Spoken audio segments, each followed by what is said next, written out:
যার মনে চায় বলবে, যার মনে চায় না বলবে, সেটা ব্যক্তিগত ব্যাপার।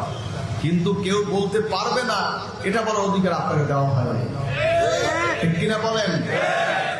বাংলাদেশে যদি গ্রান্ট মুফতিও হয়, মুফতিরও তো ভুল হতে পারে। কি কথা বলেন না কেন? ইমামেরও তো ভুল হতে পারে, পীরেরও তো ভুল হতে পারে, রাষ্ট্রপ্রধানেরও তো ভুল হতে পারে। তাই বলে কি সে ভুল করলে আমরা ভুল করবো নাকি? কি ভাই, ইমাম সাহেব যদি ভুল করে তাই বলে আমরা ভুল করব? মুফতি সাহেব ভুল করলে আমরা ভুল করব? যেটাকে আমরা হক মনে করেছি আমাদের করেই যাবো। কে রাজি দেখতে চাই না? আল্লাহ কবুল করবেন, আমিন। বেশি কথা নয়, কারণ এ নিয়ে অনেক ঝগড়া চলছে। আল্লাহ সবাইকে হেদায়েত করুন। হাজরিন, আমাদেরকে বলে আবার বেদাতি, বুঝলেন তো? নিজে যে বেদাত কয়টা করে আর খবর নেই, নিজের বেদাতের খবর নাই। এজন্য বলতে হয় নিজের চরকায় তেল দাও, পরের চরকায় তেল দেওয়ার দরকার নেই। হাজরিন, এজন্য আল্লাহ হাবিব সাল্লাল্লাহু আলাইহি সাল্লামের আলোচনা, নবীজির আলোচনা আল্লাহ পাক সুউচ্চ করেছেন তার জিকিরকে। ওয়ারাফা'না লাকা যিকরাক, বলেন না সুবহানাল্লাহ। নবীজির আলোচনা, নবীজির স্মরণকে আল্লাহ সুউচ্চ করেছে। এই ঘোষণা কার? বলুন, এই ঘোষণা কার? আল্লাহ। বুঝলেন, আল্লাহর হাবিবের প্রতি আপনি যেমন ইতিকাদ রাখবেন, আপনি নবীজিকে কিয়ামতে আপনার সাথে সেরকমই পাবেন। হিসাবটা মনে রাখবেন। আল্লাহর হাবিবকে যদি ভালোবাসেন, নবীজির ভালোবাসা আপনি পাবেন। শুধু নবীর ভালোবাসা না, আমার আল্লাহর ভালোবাসা আপনি পাবেন। বলেন না সুবহানাল্লাহ। এজন্য আল্লাহর হাবিবকে ভালোবাসার ব্যাপারে খুব সতর্ক থাকবেন, যেন কোনো বেয়াদবি হয়ে না যায়। ঝগড়া করেন, আপনার যদি ভালো লাগে না, আপনি না করেন, ভিন্ন জিনিস। ঈদে মিলাদুন নবী রাহমাতুল আলামিন হযরত মুহাম্মদ মুস্তাফা সাল্লাল্লাহু আলাইহি ওয়াসাল্লামের জন্ম বৃত্তান্ত আলোচনার সভা। বলেন আলহামদুলিল্লাহ। এই অনুষ্ঠানে আল্লাহ হাবিব সাল্লাল্লাহু আলাইহি ওয়াসাল্লামের জিন্দেগি, নবীজির আমল, নবীজির আদর্শ নিয়ে আলোচনা হয়। বা দুনিয়াবি কোনো আলাপ হয়? কি ভাই, দুনিয়াবি কোনো আলোচনা হয়? সব আলোচনা আল্লাহ নবী কেমন ছিলেন, হুজুরের সিরাত, হুজুরের সুরাত, হুজুরের আমল, হুজুরের আখলাক, হুজুরের চরিত্র, হুজুরের আদর্শ, সব কিছু বিষয় আলোচনা হচ্ছে এই মিলাদুন নবী। বলেন আলহামদুলিল্লাহ। হাজরিন, আমাদের দেশে শুধু মিলাদুন নবী আমাদের দেশেই নয়, আমরা বলি মিলাদুন নবী, ঠিক কিনা বলুন?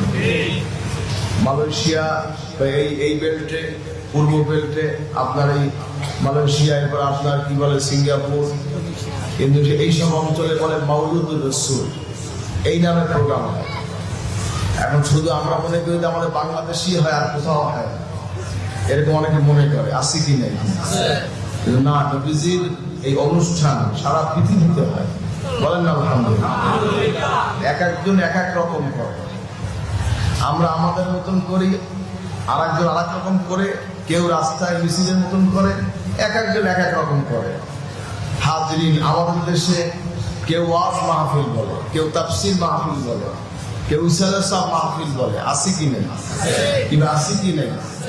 হাজরিন, এতে কোনো সমস্যা আছে? ইসালাসাহ, ওয়াজ মাহফিল, তাফসীর মাহফিল, যার যার ব্যাপার, যার যেমন মনে চায় সে তেমন বলে। সমস্যা আছে? আমাদের মনে চাইছে মিলাদুন নবী আমরা লিখবো, তাতে আপনার সমস্যা কি? কি ভাই, এটা আপনার সমস্যা কি? এখন তো ঈদ বললে অনেকের মন খারাপ হয়ে যায়। ঈদ অর্থ কি? আনন্দ। ঈদ অর্থ কি? আনন্দ। কথা বোঝার চেষ্টা করবেন। আল্লাহ বলছেন আনন্দ প্রকাশ কর, সন্তুষ্ট থাকা উচিত। সুবহানাল্লাহ, এটা আল্লাহর হুকুম। আল্লাহ সন্তুষ্ট থাকতে বলেছেন, তাদের সন্তুষ্ট থাকা উচিত। বলেন না সুবহানাল্লাহ। হাজরিন, এ নিয়ে অনেক ইখতিলাফ। কুল বিফাদলিল্লাহি ওয়া বিরহমাতিহি ফাবিযালিকা ফালইফরাহু। বলেন না সুবহানাল্লাহ। আল্লাহর দয়া, বলো আল্লাহর দয়া এবং মেহেরবানিতে যা এসেছে, হাজরিন, তার উপর সন্তুষ্ট থাকা উচিত। বলেন না সুবহানাল্লাহ। আনন্দ প্রকাশ করতে হবে। আমরা খুশি, আর ঈদ এটা মনে রাখবেন, এটা চলমান জিনিস। ঈদ কি জীবনে কি একবার হয়? কি ভাই, বছর ঘুরে আসে কিনা? বলেন না, বছর ঘুরে আসে কিনা? বছর ঘুরে আসে, এজন্যই বলে ঈদ। কথা বোঝার চেষ্টা করবেন।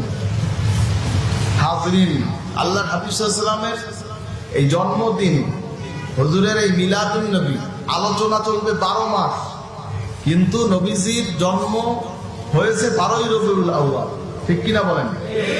আর ঈদ আমরা 2 ঈদ করি, ঈদুল আজহা, ঈদুল ফিতর। জুমার দিনকেও ঈদ বলা হয়েছে, আরাফার দিনকেও ঈদ বলা হয়েছে। বলেন আলহামদুলিল্লাহ। হাদিসের দলিল আছে। যাই হোক, কথা হচ্ছে এ নিয়ে ইখতিলাফ করে ঝগড়া করে লাভ নাই।